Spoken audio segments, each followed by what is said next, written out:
Muito boa tarde, seja bem-vindo e bem-vinda ao Mundo UFG desta quarta-feira, hoje dia 30 de setembro, 4h01 da tarde agora, estamos ao vivo para falar de envelhecimento.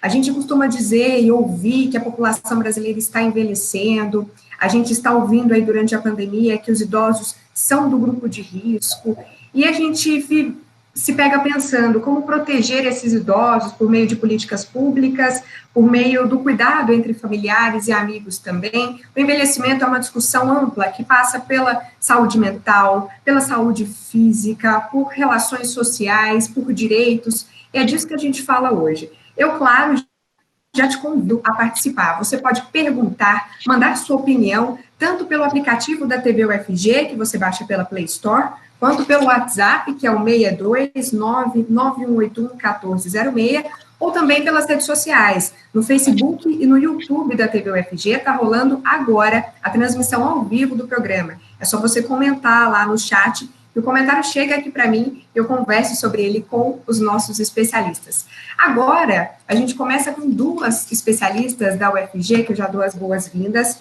que é a Lázara Ribeiro Ferreira Lima, ela é psicóloga e uma das servidoras da PRAE, Pró-Reitoria de Assistência Estudantil, e também a professora Cláudia Zanini, que é musicoterapeuta e professora da Escola de Música e Artes Cênicas da UFG. Eu dou as boas-vindas e agradeço também a Josiane Carvalho, nossa intérprete de Libras, e por falar, então, em acessibilidade, eu vou começar fazendo a minha apresentação visual. Eu sou branca, tenho os cabelos castanhos escuros, na altura mais ou menos dos ombros, estou com uma blusa de alça com estampas rosa, lilás, laranja e preta. Atrás de mim, paredes brancas e ao meu lado, uma das plantas que tem aqui na minha casa. A Josiane, ela está vestindo roupa preta, ela tem os cabelos lisos na altura dos ombros e com mechas no tom de loiro. Ela tem cor de pele branca e olhos castanhos e está hoje com um rabo de cavalo, cabelo preso. Bom, eu vou começar, então, pedindo para Lázara se apresentar, fazer sua apresentação visual também. E, Lázara, eu queria começar essa conversa falando com você sobre um possível estereótipo que a gente tem sobre a velhice. Eu queria saber se você concorda com isso. Quando a gente pensa em pessoas com mais de 60 anos ou em idosos, será que a gente já tem uma imagem que nem sempre é correta, de invalidez, de doença, de uma vida não tão ativa assim? A gente não tem vários tipos de velhices? Será que esse estereótipo não é prejudicial? Eu te peço para começar fazendo sua apresentação visual, então, seja muito bem-vindo. Obrigada, Uma boa tarde a todos que estão conosco nesse momento. Meu nome é Lázara, sou psicóloga, sou alta, tenho 1,53 m de altura, cabelos escuros, altura do ombro, liso, estou de vestido azul, uso óculos. As minhas costas, a parede, eu tenho algumas figuras, quadros, que representam pontos turísticos da cidade de Goiás, que é minha terra natal. Então, é uma alegria estar aqui nesse momento, Letícia. Bom, você me fez uma pergunta assim, que de repente a gente gastaria até um ano inteiro para estar aqui discutindo a respeito dela. Eu vou selecionar alguma coisa, veja só. A velhice hoje, o velho, ainda são duas situações completamente estereotipadas. O velho, ele é discriminado, fez 60 anos, então, praticamente, ele já não serve, já não é uma pessoa que sirva para alguma coisa, Então, você já automaticamente já acha que a pessoa com 60 anos tem que aposentar, não precisa de estudar mais, não precisa de fazer um mestrado, um doutorado, uma especialização, o que já fez, chega, É tido como uma pessoa ranzinza, é tido como uma pessoa que põe o pijama e fica dentro de casa e não quer saber de mais nada, Muitas pessoas, os próprios idosos também, colaboram, às vezes, com isso, Então, a gente diz assim, não vou fazer mais não, já estou velho para isso, já estou velha para isso, Então, não vou mais me adiantar, não vou aprender uma tecnologia nova, vou ficar quieta na minha casa, no meu canto. Daí aumentando a questão da minha solidão e do meu isolamento, não é? Então, a palavra velho, por exemplo, quando você fala assim, nós vamos hoje falar sobre envelhecimento. Se você disser assim, hoje nós vamos tratar as questões do velho, com certeza muitas pessoas já não teriam uma boa escuta dessa palavra velho, né? Porque para muitos, inclusive para os idosos, essa palavra representa algo que não presta mais, né? Algo que não funciona bem, né? Tipo, carro velho, vai para a lataria. E isso é um preconceito, né? Porque a gente, da mesma forma que a gente tem a fase da criança, da adolescência, da vida adulta, né? Ou da adultez, tem a fase da velhice, né? Então, a gente fala criança, adolescente, jovem, aí a gente fala idoso, a gente não fala velho, né? Então, de repente, essa própria palavra, né, idoso, ela traz dentro de si uma forma de estar cumprindo, né, algo desagradável, que as pessoas entendem ser desagradável, né?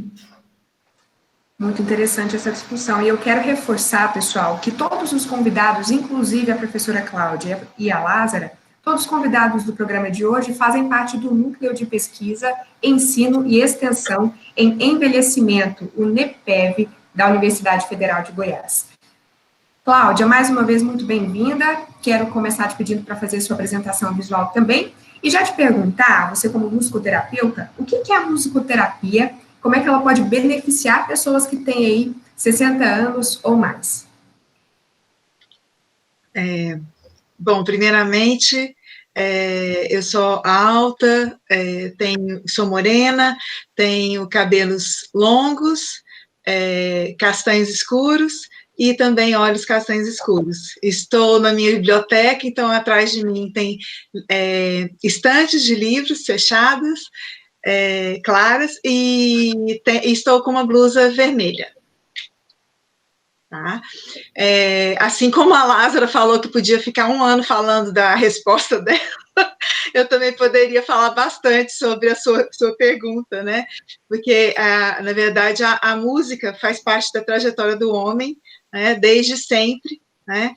A parte relacionada à arte, né? A arte sempre fez parte da história do homem, né? E a música relacionada à cura, a gente tem meios para saber que a música já estava em rituais de cura, desde os rituais xamânicos dos povos originários, né, há mais de 30 mil anos atrás, né? Mas a música relacionada a tratamento, à saúde, e como uma área de atuação profissional, uma área que tenha formação acadêmica, vem ali da década de 40, 50, quer dizer, no século passado, né, no milênio passado, 1940, 1950. A musicoterapia, então, ela é um tratamento não medicamentoso, né, que ele pode ser aplicado, né, a diversas faixas etárias, a todas as faixas etárias, né, e a gente pode trabalhar desde o período com pessoas que estão, né, em gestação, período gestacional, trabalhando essa relação, vínculo mãe-bebê, a preparação para o nascimento da criança, até trabalhar até o último suspiro, né, pensando que a música ela percorre a trajetória de todo ser humano. Então, cada momento da nossa vida, né, pode ser marcado por sons, não só de músicas, né, porque toda música é som, mas nem todo som é música, né, então, o sonoro, ele percorre a nossa vida, né, as paisagens sonoras. E, então, essa paisagem sonora, ela influencia o ser humano também. Né?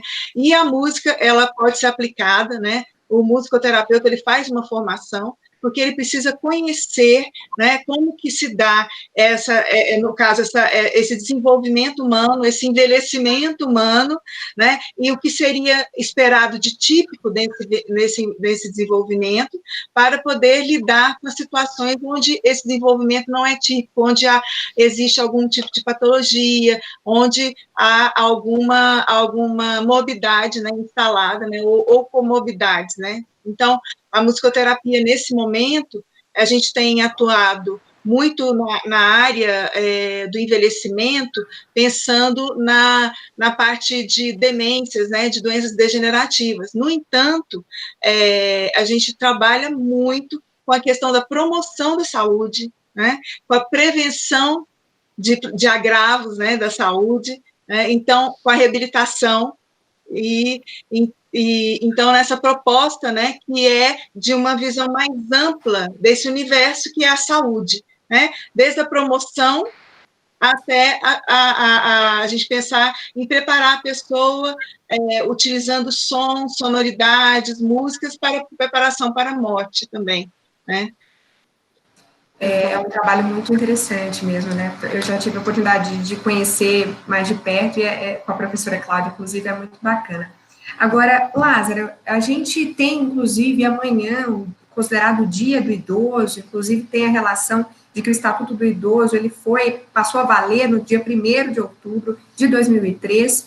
Pegando esse gancho mais da lei, assim, do que está no papel, como é que você vê, o que o Estatuto prevê em relação a cuidados dos idosos e direitos, e o que na prática acontece? A gente consegue, de fato, ter uma garantia de qualidade de vida para os idosos? Antes de você responder, eu quero só agradecer a audiência da Aline Boide, da Alessandra Macedo, Ludielma Laurentino, Patrícia Macedo, Kitty Oliveira e Lília Ladislau. E quero convidar vocês que estão nos acompanhando a comentar ou mandar perguntas, a gente faz elas aqui.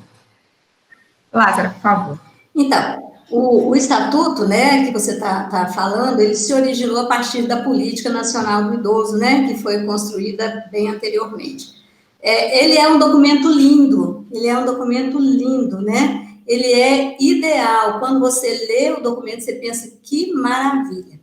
Mas nós precisamos ainda, Aline, de empreender uma grande luta para que ele se efetive na prática, né?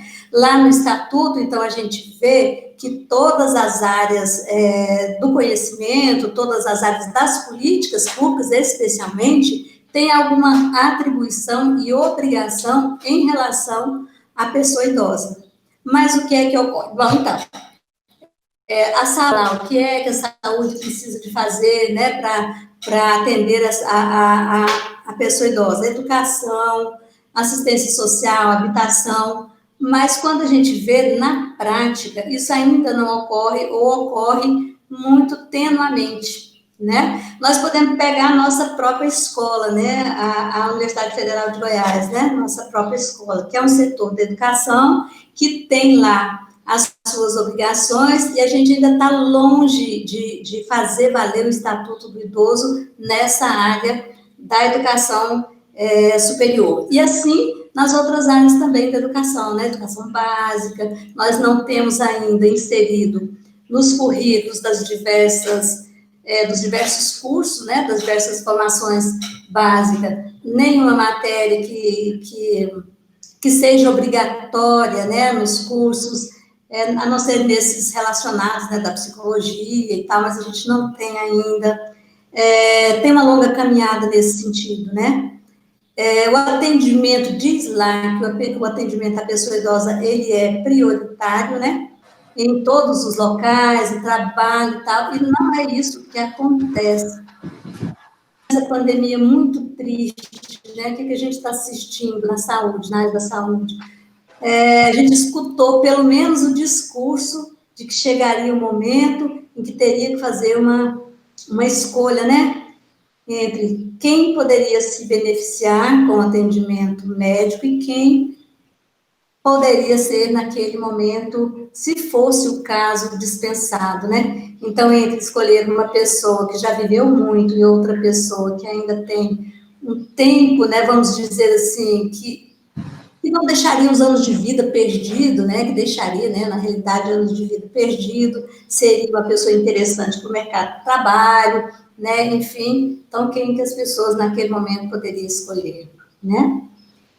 E na assistência social também, né, tem aqueles grupos de convivência, mas ainda nós temos uma visão muito assistencialista, né? As pessoas querem mesmo fornecer algo concreto, né, tipo assim, cesta básica lá, né, algum tipo de auxílio nesse sentido, passaporte do idoso. A gente não tem numa política mais efetiva, no sentido de garantir a defesa dos direitos, entendeu? E assim por diante, né?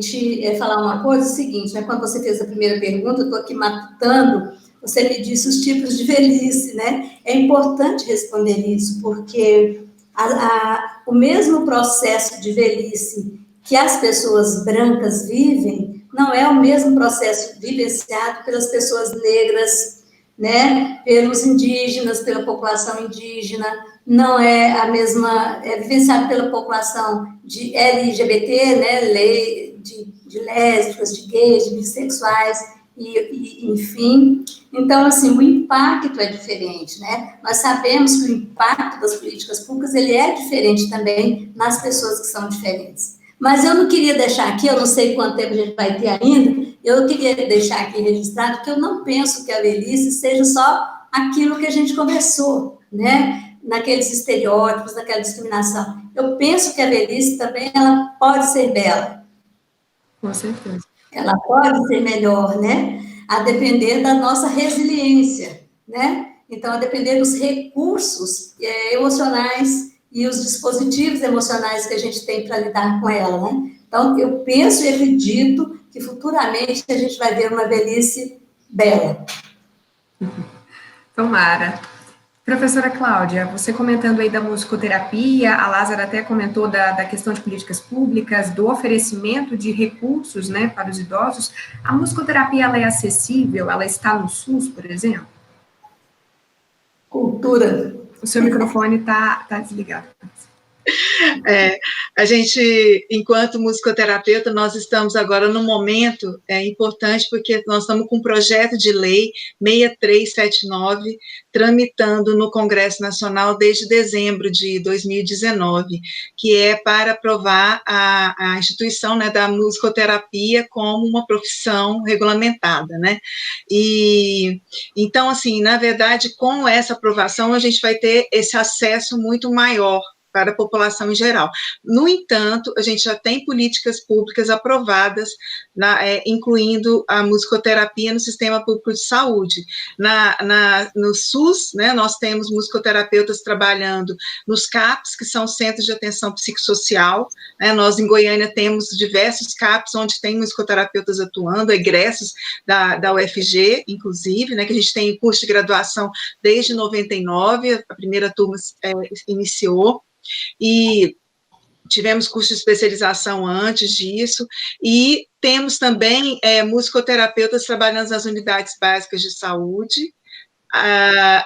Nem todas as unidades têm, mas a gente tem em estados do Brasil, tem diferentes situações, porque a gente sabe que tem as leis federais, mas existem as leis municipais e as estaduais, então existem diferentes leis estaduais que vão pontuando, ou mesmo municipais, que vão inserindo o musicoterapeuta como profissional que pode estar inserido nas equipes de saúde, né? E aí, falando de uma outra política pública, a gente também tem a inserção no Sistema Único de Assistência Social, né? Então, a gente tem um musicoterapeuta trabalhando no DEGASE, por exemplo, temos trabalhando no SUAS, né? Em equipamentos do SUAS, né, voltados, então, para atendimento dessa área social, né, desde de comunidades, populações vulneráveis, menores infratores, né, e no mais nós temos também unidades de saúde, como hospitais, né, no Brasil,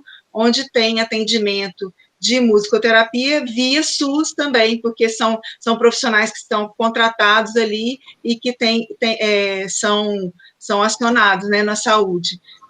A gente, por exemplo, no CRER, né, tem musicoterapeuta há muitos anos, tem também no Hospital Araújo Jorge, em Goiânia, também tem, né, tem hospitais universitários que têm musicoterapia também. Que bom, né, que está tão presente assim, né, professora? Lázara, eu queria que você contasse para a gente um pouco mais sobre o NEPEV, o Núcleo de Pesquisa, Ensino e Extensão em Envelhecimento. Como que é o trabalho de vocês? Então, esse núcleo foi criado há 5 anos atrás, né, por uma demanda do Conselho Estadual do Idoso. que ocorre? A Universidade Federal de Goiás tem um assento no Conselho Estadual do Idoso por lei, né? Desde a sua criação. Então, eu represento a UFG no conselho, né, como titular, e a Silvânia, que é jornalista, ela da RU, a Rádio Universitária, como suplente. Em um momento atrás, há 5 anos atrás, eu fui presidente desse conselho.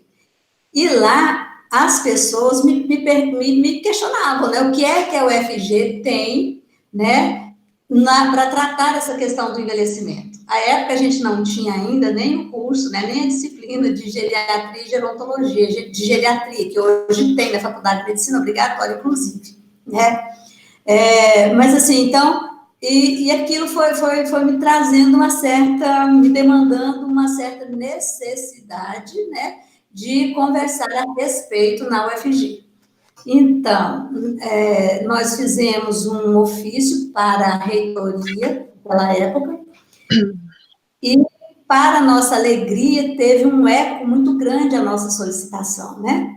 E aí, o que foi feito à época pela reitoria? A reitoria sugeriu que a gente fizesse um levantamento de todos os pesquisadores que tinham, à época, que estavam trabalhando no tema envelhecimento, idoso, enfim, e pudéssemos chamar para um encontro grande para estar discutindo essa questão. Foi ótimo, né? Então, assim, os pesquisadores vieram dos outros campos, que também têm esse tipo de trabalho, fizemos uma grande reunião, né? E ali fomos escutando as pessoas, como é que a gente criaria, o que é que a gente criaria na universidade, né? Até que surgiu, vamos criar um núcleo de ensino, de pesquisa, de extensão dentro da universidade, sobre envelhecimento na universidade. Naquele momento, né, era a universidade estava sustentada nesse tripé, né, ensino, pesquisa e extensão. Hoje já se fala na inovação também, né? E daí criamos esse núcleo e as pessoas que ali estavam na discussão toparam assumir alguma coordenação do núcleo, né? Então, E em termos de ações, professora, seriam mais pesquisas, nesse sentido? Então, o que ocorre, né? O núcleo, ele não tem nenhum tipo de financiamento. Então, nós fizemos, e é uma coisa interessante, né? Porque a gente precisa, né, de entender que todas essas ações, para ter um peso maior, há que se ter o financiamento. Nós buscamos, inclusive, meios para fazer alguns projetos dos ministérios. Escrevemos alguns, né, Cláudia? Tivemos 2 quase aprovados, que é o que se chama Estratégia Brasil Amigo da Pessoa Idosa, que o Ministério acabou com todos os nossos documentos lá, com tudo aprovado, projeto aprovado, na bica para sair o recurso, acaba o Ministério, né? Escrevemos um outro projeto de pesquisa em relação à caderneta de saúde do idoso, que também havia uma possibilidade de ser financiado pelo Ministério da Saúde, e que também, à época, mudou a coordenação, e aí a gente está com o projeto escrito, né?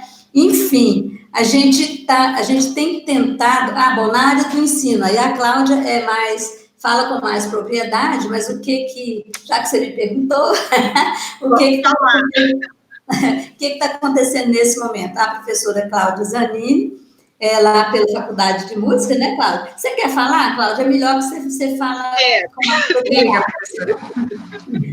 A gente tem uma pergunta aqui, tá? A gente está nos minutos finais desse primeiro bloco, mas eu tenho uma pergunta para a Lázara. Mas, professora Cláudia, conta para a gente como é que está nesse momento.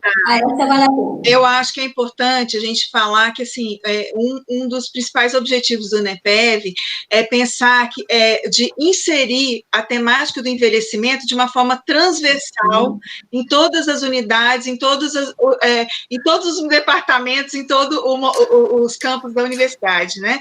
Então, é pensar que todo aluno ou todo profissional que está dentro da universidade veja que o idoso, né, a pessoa idosa, ela pode tanto chegar na universidade para ser um aluno, né, como também os profissionais têm que estar preparados para receber e atender essa clientela com mais idade, né?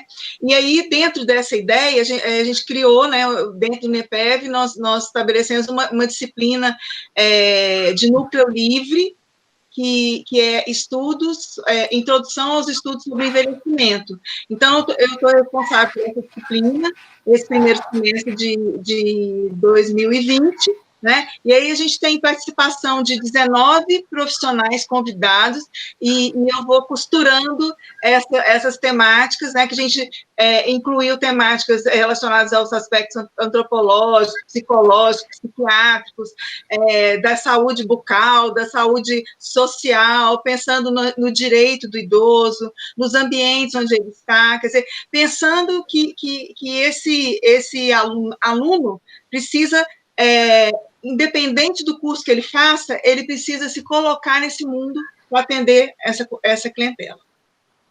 E, professora, chegou uma pergunta aqui, especificamente para a Lázara, que tem muito a ver com isso. Lázara, o Henrique Linhares é aluno do curso de Relações Públicas na UFG, e ele fala que você disse desses espaços na universidade para falar do assunto. Ele pergunta como é que a gente pode trazer essas discussões para os nossos espaços, como a gente pode ampliar a formação para nos preparar para lidar com esse tema. Estamos nos últimos minutos do primeiro bloco, mas eu queria te ouvir.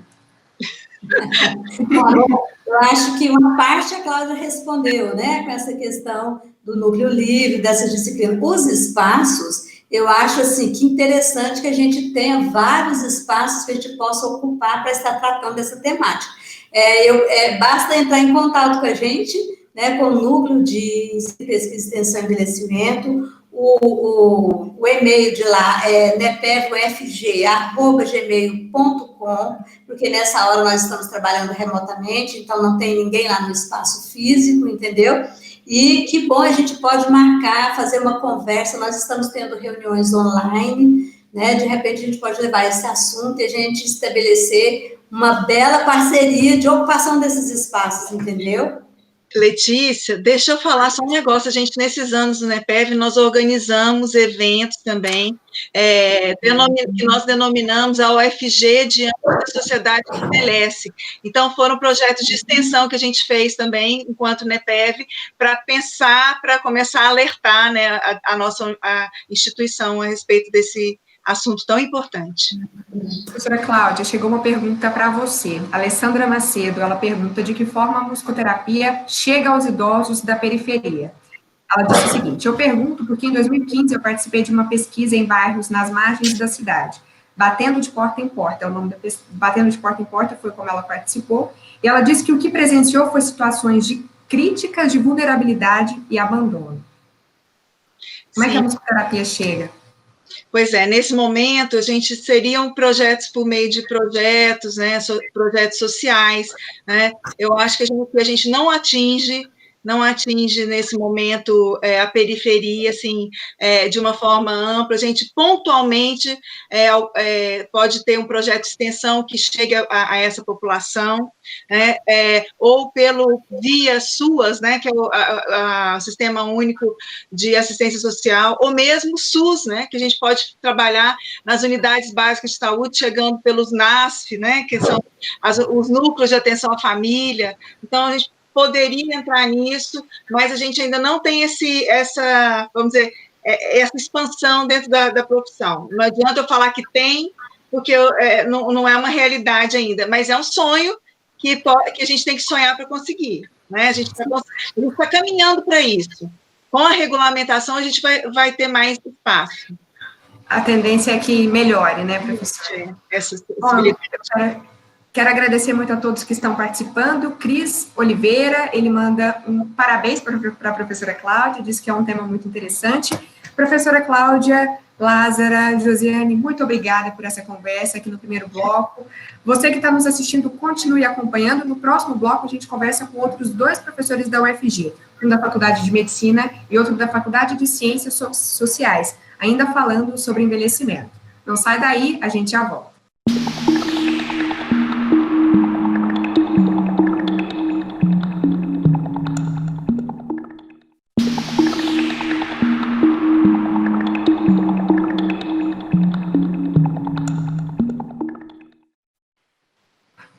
Olá, estamos de volta agora 4h39 da tarde, hoje falando de envelhecimento, Continuo agradecendo a Josiane Carvalho, fazendo a interpretação em Libras, e agradeço e dou as boas-vindas agora aos nossos outros 2 convidados do dia, professor Carlos Eduardo Henning, professor da Faculdade de Ciências Sociais da UFG, e professor Sandro Rodrigues, médico e professor da Faculdade de Medicina da UFG. Os 2 fazem parte do Núcleo de Pesquisa, Ensino e Extensão em Envelhecimento da Universidade Federal de Goiás. Vou repetir a minha apresentação visual, em nome aí da acessibilidade. Eu sou branca, tenho cabelos castanhos escuros, mais ou menos na altura dos ombros. Estou com uma blusa estampada com rosa, laranja, lilás e preto. Atrás de mim, paredes brancas e, ao meu lado, uma das plantas aqui da minha casa, algumas folhas verdes. A Josiane, a nossa intérprete, ela tem os cabelos lisos na altura dos ombros, hoje ela está com um rabo de cavalo, está com uma roupa preta, tem mechas no tom de loiro nos cabelos. Ela tem a cor de pele branca e os olhos castanhos. Eu quero começar, por favor, com o professor Sandro. Antes, vou te pedir para fazer sua apresentação visual também, e logo, professor, responder para a gente o seguinte. No bloco passado, a gente falava desse estereótipo que envolve a velhice, né? Do ponto de vista da medicina mesmo, da saúde do corpo, o que acontece com o corpo no envelhecimento? Não é sinônimo de doença, né? Então, boa tarde para todos, sempre um prazer estar aqui. Vou fazer a minha apresentação. Eu sou branco, eu sou bem alto, pele branca, cabelos escuros, estou usando uma camisa azul bem claro e atrás de mim um painel de madeira. E estou usando óculos também. A pergunta que a Letícia acaba de fazer aqui para a gente tem que imaginar da seguinte forma. Um dos primeiros problemas que a gente tem, dos primeiros mitos que a gente tem, que envelhecer é igual a doença. Isso não acontece com a maioria das pessoas. As pessoas estão envelhecendo bem, muito melhor do que algum tempo atrás. Claro que ainda existe um grupo de pessoas que envelhece um pouco mal, a gente pode falar nessa perspectiva, mas que muitas das vezes não é nem só dependente dela. Eu acho que a professora, a Cláudia, anteriormente, ela colocou isso, que a forma de envelhecer das pessoas é diferente, vai depender da etnia dessas pessoas, vai depender do próprio sexo dessas pessoas, se essas pessoas têm hábitos saudáveis ou não têm hábitos saudáveis, e as próprias questões socioeconômicas. A gente tem hoje um fenômeno muito diferente que acontece no Brasil em relação ao mundo. A gente tem uma velocidade de envelhecimento extremamente rápida, uma das mais rápidas do mundo até. A gente tem o que a gente chama de carga de morbidade, que é o conjunto de doenças que uma pessoa começa a ter e vai levando isso ao longo da vida, bastante altas também. As doenças crônicas, elas têm um potencial bastante interessante. Só a título de informação, cerca de 36% dos idosos têm 3 problemas de saúde ou mais, 3 morbidades ou mais.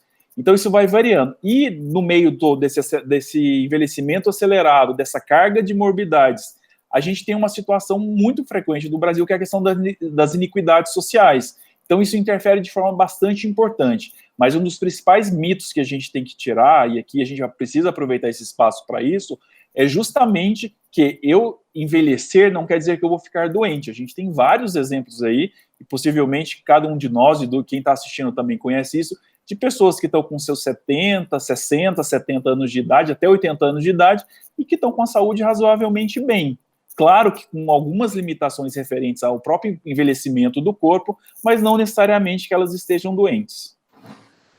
Bom, e nessa ideia de a gente tentar tirar estereótipos, professor Carlos, eu queria que você contasse para a gente das pesquisas que você desenvolve, inclusive em relação aí ao núcleo, né, que é na linha da sexualidade na terceira idade, entre os idosos. A gente fala muito pouco disso e talvez a gente pense muito errado sobre isso também, né, de que nessa fase a sexualidade ou ela diminui ou ela não existe. O que você vem percebendo aí nas pesquisas? Bom, olá, Letícia, boa tarde a todos e a todas. Primeiro eu queria agradecer, né, pelo convite. E, bom, deixa eu me apresentar rapidamente, então, né? Eu sou branco, tenho cabelos castanhos escuros, curtos, tenho barba, estou usando uma camiseta azul mais escura, sou alto, estou usando um óculos. Ao meu lado tem uma estante com livros e atrás uma parede branca.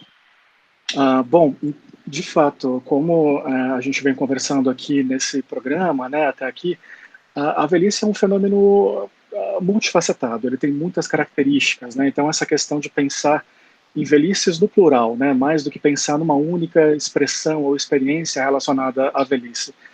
E uma das questões mais recentes que tem surgido na discussão sobre envelhecimento é a importância da sexualidade para esse momento da vida, né? Então, muitas publicações na área de gerontologia e sexologia e na geriatria também têm apontado essa importância da sexualidade na velhice. Então, ou seja, é uma discussão sobre um questionamento sobre a assexualidade na velhice, sobre essa imagem um tanto antiga de que pessoas na velhice não teriam interesse sexual ou isso teria acabado, né? Agora, mesmo nesses estudos que têm agora apontado a importância da sexualidade na velhice, raramente eles vão falar sobre a diversidade sexual e de gênero na velhice, né? Sobre diferentes expressões de gênero. E eu acho que, como já foi apontado também, existem desafios sobre essa lente quando a gente está analisando a questão, entre aspas, do estigma da velhice, das dificuldades e dos desafios da velhice, quando a gente está pensando também sobre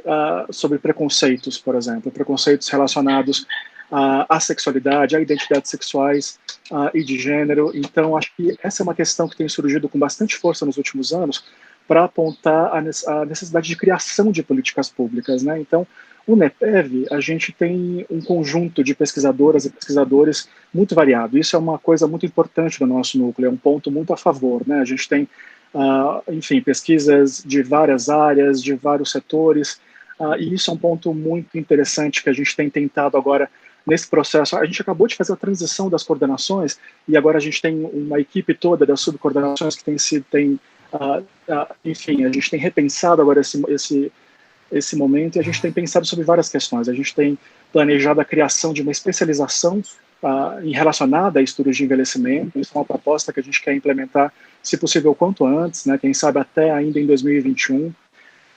Uma das propostas práticas também que a gente tem pensado é a criação de um evento. Na verdade, ele já existe, mas a gente conseguir realizar ele agora ao final do ano, sobre envelhecimento na UFG e no estado de Goiás também, né? Então, a gente está justamente querendo reunir um conjunto de especialistas de várias unidades, de várias faculdades da UFG, para discutir essas questões, para a gente poder planejar uma ação mais sistemática também relacionada a todos esses desafios, sobretudo agora na questão da pandemia, né? Eu acho que a pandemia tem trazido uma situação de vulnerabilidade extraordinária para as pessoas idosas, né? Então, é uma questão que a gente mais do que nunca precisa debater e pensar sobre como a UFG, o nosso núcleo e as unidades que nós temos podem contribuir para esse cenário tão desafiador. O professor Carlos comentou aí da pandemia. Professor Sandro, eu vou te fazer uma pergunta que eu sei que não existe uma resposta exata, mas é mais uma reflexão mesmo. Sobre o futuro dos idosos, né, depois da pandemia, ou já nesse momento, em que a gente vê eles muito, de fato, né, eles são colocados como grupo de risco, mas será que isso contribui para mais um estigma ou para o retorno de um estigma mais forte? A gente vê eles impedidos de ter contato com familiares por uma questão de segurança. A gente vê também a dificuldade das instituições de longa permanência, né, os chamados asilos, de lidar com isso. E aí, é muita coisa para pensar, né, professor? Não, com certeza. É algo que a gente tem discutido muito desde o início da pandemia, que é essa questão, o idoso e a própria Covid-19. Primeira coisa que a gente precisa refletir, Letícia, é a própria definição de grupo de risco. Por mais que se tenha falado muito, idoso é grupo de risco, mas frente a uma doença nova, que nenhum de nós entramos em contato, todo mundo é grupo de risco. O que diferencia é que algumas pessoas, por conta de outras questões, elas têm um risco maior de ter o que a gente chama de desfecho negativo, que seria a questão da necessidade de internação em UTI até a própria questão de óbito. Mas, a princípio, desde o começo, todos nós somos grupos de risco, porque ninguém nunca teve contato, é uma doença nova, é um vírus novo organizado nesse processo, então a gente não pode esquecer disso. E isso, inclusive, contribuiu sobremaneira para a questão do próprio estigma com a população idosa. Entre aspas, o que se falou muito? Vamos trancar os idosos em casa, né, e vamos continuar a vida normal, porque eles são grupo de risco, só eles que têm risco de vir a óbito, essas questões. E a gente imagina, do ponto de vista de abordagem global do idoso, o que esse idoso não pensa numa situação como essa? Tipo assim, é como, entre aspas, se eu fosse descartável para a sociedade, porque vai acontecer comigo e é a única coisa que vai ter problema com relação à pandemia. Então, sobrevive todo mundo, o idoso fica de lado, se der sorte, ele sobrevive. E isso, para a gente pensar em cuidar do idoso, é bastante complicado por conta de todas as questões. E aí tem um outro problema que você coloca, que são das ILPIs, das instituições de longa permanência. Qual que é o problema das ILPIs? Porque elas têm o que a gente chama do conjunto de cenários mais complexo para a Covid-19. Eu tenho pacientes idosos, eles têm uma maior fragilidade, um maior número de morbidades, questões associadas, enfim, com a questão da saúde especificamente deles. Existe uma certa aglomeração, porque são vários idosos juntos, tem todas as condições específicas, né? E frente a uma doença que se sabia muito pouco, ainda se sabe muito pouco sobre a Covid-19, e com relação a esse processo. Então foi um dos grandes, tem sido, na verdade, um dos grandes desafios da pandemia Covid-19. A gente teve algumas questões bastante drásticas de reportados na Espanha, com a grande parte dos óbitos serem de idosos que moram nessas instituições também, e que a gente precisa pensar. Agora, do geral da pandemia, a gente tem que pensar o que a gente fala muito. A pandemia não é uma doença de idosos, é uma doença, não é nem especificamente de uma pessoa, mas é uma doença que está acometendo a sociedade de uma forma geral. Então, a gente tem que ver cada pedaço cada peça desse quebra-cabeça e pensar as melhores intervenções para a gente pensar em sair disso como sociedade. Não adianta eu falar, vamos prender os idosos em casa e o restante da economia continua funcionando da mesma forma. Ou vamos reabrir escolas, independente se quem cuida dessa criança é o avô, a avó, e por isso, provavelmente, numa situação de idade mais avançada. Então, de pensar todas essas variáveis frente a um problema complexo. E a gente diz muita coisa associada a isso, que para situações complexas a gente não tem soluções simples, as soluções são complexas, detalhadas, delicadas e pensadas e levando em consideração todas as necessidades que sejam das próprias pessoas, da economia, do país, da sociedade, tudo isso meio que junto e misturado assim para a gente ter uma resposta mais efetiva e que leve em consideração todas essas peculiaridades. E a gente tem uma outra questão, professor Carlos, da pandemia, eu acredito, que é a questão mais social. Você, como professor da Faculdade de Ciências Sociais, eu tenho alguns dados sobre o mercado de trabalho dos idosos, mas lá de 2018, mais de 65, quem tinha mais de 65 anos de idade com carteira assinada nessa época. De 2013 para 2017, na verdade, houve um aumento de 43% no número de pessoas com mais de 65 anos e com carteira assinada. Só que, por outro lado, com essa maior procura dos idosos por trabalho, cresceu também o desemprego entre eles. A gente vê o desemprego em 2013 de 18,5%, em 2018 de 40,3%. E aí eu te pergunto, professor, nesse cenário de crise, que a pandemia, não só uma crise sanitária, mas econômica, está gerando, você acredita que os idosos, além de estarem vulneráveis ao vírus, como todos estamos, como o professor disse, será que eles vão ter que se preocupar também com a questão da renda, que é uma coisa que muitos idosos garantem dentro das casas? Letícia, eu acho que essa é uma pergunta bastante central, né, muito importante para a gente poder debater esse cenário, porque essa questão, embora todos nós estejamos vulneráveis a esse vírus, ele não é algo que atinge exclusivamente pessoas idosas, mas a gente tem notado um conflito discursivo sobre velhice atualmente, né? No momento em que a gente tem visto novos discursos um pouco mais positivos sobre a velhice, apontando novas oportunidades, né? Novas carreiras, novos projetos na velhice, uma imagem um pouco mais positiva sobre a velhice, a gente tem notado esses impactos da pandemia e a maneira como retornam discursos problemáticos, né, e negativos, estereotípicos sobre a velhice, né? Então a ideia daqueles memes que todos recebemos pelo WhatsApp, né, dos velhos e das velhas que são revoltados, que se negam a usar máscara, ou seja, sempre tem um tom de comédia, né, mas ao mesmo tempo ele é depreciativo, né, ele tende a demonstrar essas pessoas como sem agência, ou então como irracionais e tudo mais, né.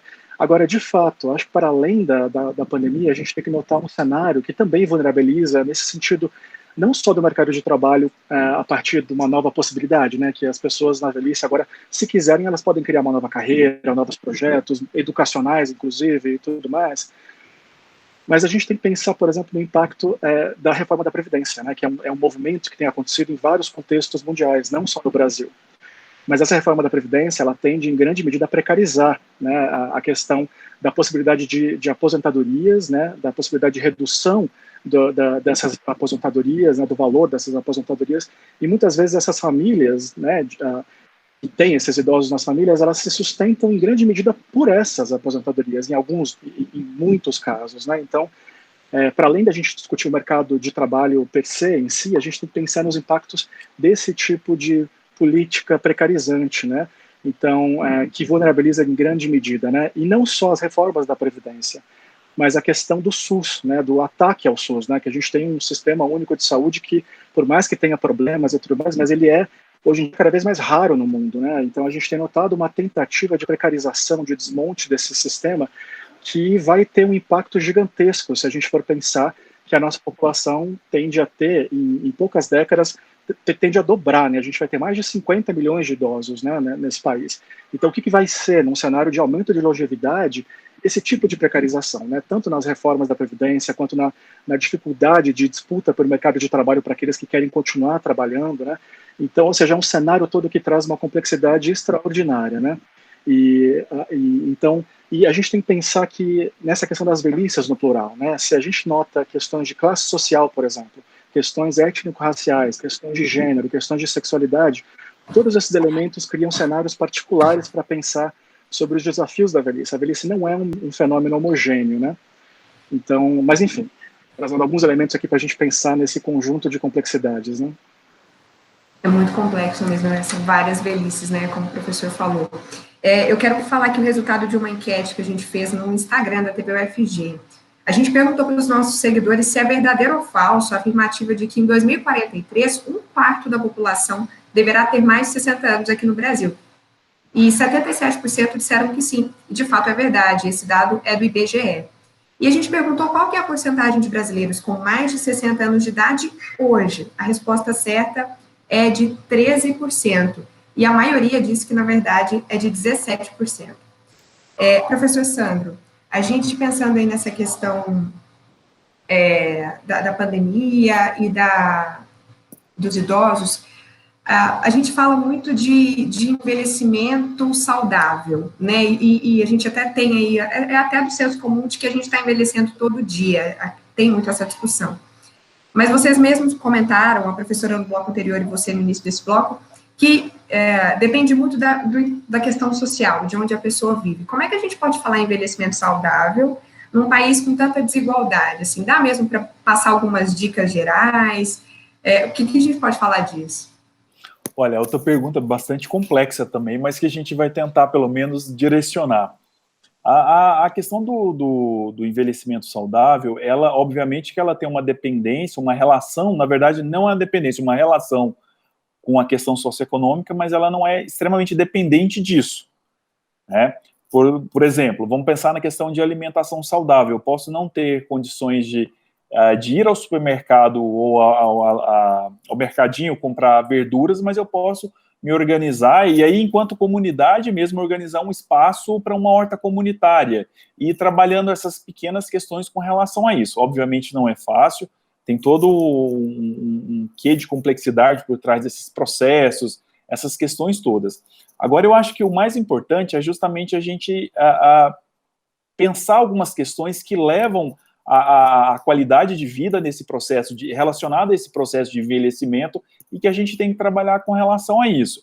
Então, a questão, geralmente, do não viver sozinho, isso acaba influenciando bastante a questão das relações humanas, que seja com a família, que porventura não seja com a família por uma impossibilidade A ou B, mas com a minha rede ali próxima, os vizinhos, igreja, a associação comunitária, enfim, o que traga um bem-estar maior para as pessoas, possibilitando essas relações, é bastante bem feita, e tem questões que a gente acaba não conseguindo lidar de forma tão individual com relação ao processo, mas que a gente precisa buscar isso.